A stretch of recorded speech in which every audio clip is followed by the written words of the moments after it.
Voilà un dossier qui concerne donc une demande d'exploitation des ressources du sous-sol de notre territoire. Dossier qui a été transmis en mairie de Tédin en pleine vacances, au mois d'août, je crois que c'était le 17 août, et qui nous disait qu'on avait 1 mois pour rendre un avis. Et comme on avait notre première séance là, juste début septembre, ça me paraissait difficile de vous demander de prendre connaissance de ce dossier. À Tédin, le conseil est en surchauffe concernant le projet de forage de gaz de couche. La commune a 1 mois pour donner son avis. La Société La Française de l'Énergie souhaite obtenir de l'État une concession minière. Cette entreprise exploite déjà le gaz de mine dans le Nord-Pas-de-Calais, mais en Lorraine, elle tente d'extraire le gaz de couche de charbon. Même si les communes votent contre, l'État a le dernier mot. Qui est défavorable? Une position défavorable. Et ceux qui ont des procurations, vous levez les deux. Le Conseil a émis à l'unanimité un avis défavorable à l'attribution de la concession. Le maire a quant à lui émis un avis réservé en attendant d'en savoir plus. Il nous a apparu que dans la balance risque-bénéfice de cette opération, la partie bénéfice n'apparaissait pas clairement. Les retombées financières pour les collectivités, on en parle, on l'évoque, mais on ne sait pas combien. Les retombées en termes d'emploi, ça me paraît infime, pratiquement infime. Les retombées en matière de l'impact écologique de cette opération, elle est survolée, elle est traitée de manière très superficielle, il me semble. Et on ne sait pas trop qu'est-ce qu'il en adviendra des couches géologiques traversées par les forages. Donc les assurances là qui sont données me semblent essentiellement une opération de communication. Moi personnellement, ce qui me dérange le plus, une des choses qui me dérange dans ce projet, c'est la façon dont l'enquête publique a été menée. Il y a 2 étapes. Les forages d'exploration, c'est déjà fait. C'est en second lieu que vient la concession pour extraire le gaz de houille. À partir de 2004, l'entreprise a eu 3 permis de recherche qui ont duré chacun 5 ans.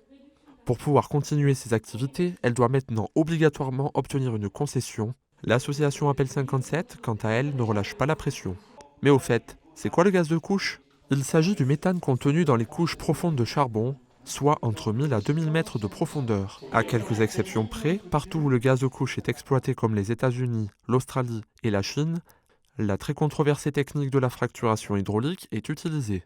À ne pas confondre avec le gaz de mine, qui est le méthane qui s'échappe naturellement des galeries des anciennes mines de charbon. Qu'est-il remis en cause exactement? La technique d'extraction du nom de stimulation. Selon Appel 57, elle ressemble de près à celle utilisée pour extraire le gaz de schiste, la fracturation hydraulique. Cette dernière est interdite en France depuis 2011. De plus, pour l'association, l'ambiguïté sur les mots n'arrange rien. Or, selon les opposants, l'entreprise a bien utilisé le terme de stimulation lors de la demande d'autorisation de travaux miniers. La Française de l'Énergie a nié devant le Conseil de Longeville lors des délibérations. La stimulation, c'est un autre mot pour dire la fracturation. Est-ce que oui ou non, dans le dossier que vous présentez là, vous utiliserez la stimulation? Je l'ai dit, non, c'est la même chose que la fracturation, j'ai dit non. Vous dites que dans ton ici, il n'y aura pas. Je l'ai dit, on l'a dit et on l'a écrit. On l'a écrit. Non, pas dans ce dossier. J'ai noté document 4, page 6 du dossier. Oui, allez-y. Page 6 de quel dossier? Non, mais attendez, il y a plein de... J'ai la page numéro 6 de la pièce numéro 4 qui s'appelle Notice d'incident sur la ressource en eau. Je l'ai sous les yeux, je peux vous la lire. On va perdre du temps, mais il n'y a rien n'y figure.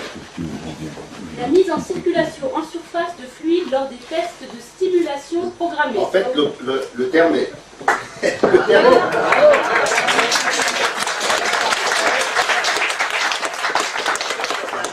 Pour l'association Appel 57, l'enjeu pour l'entreprise est surtout financier. Les créations d'emplois ne seraient qu'un mirage, mais les risques de danger lors des forages, une réalité. Normalement, quand on fore, il faut traverser plusieurs couches, entre autres la nappe phréatique. Et ça, il faut forer avec une boue de forage à base de bentonite qui n'est pas dangereux. Et puis, une fois qu'on a passé ça, il faut tuber pour protéger toujours la nappe phréatique. Il faut cimenter l'espace annulaire. Et quand ça c'est fait, à partir de ce moment-là, on peut continuer. Donc pour ajouter des produits chimiques, Après, il y a différents terrains, des argiles et tout ça. Et quand c'est mouillé, ces argiles ont tendance à resserrer le trou qui est foré. Et donc pour éviter ça, il faut rajouter des produits chimiques qui empêchent le terrain de bouger. Et donc tout ça, ça remonte à la surface et ça passe à travers le tubage où il n'y a aucun danger parce que tout le tubage, tout ça, c'est étanche. Voilà. Et eux, par contre, les tubages ne sont pas étanches. En ayant étudié le fonctionnement de ces sociétés, nous nous sommes rendus compte qu'effectivement, elles n'avaient pas les reins solides.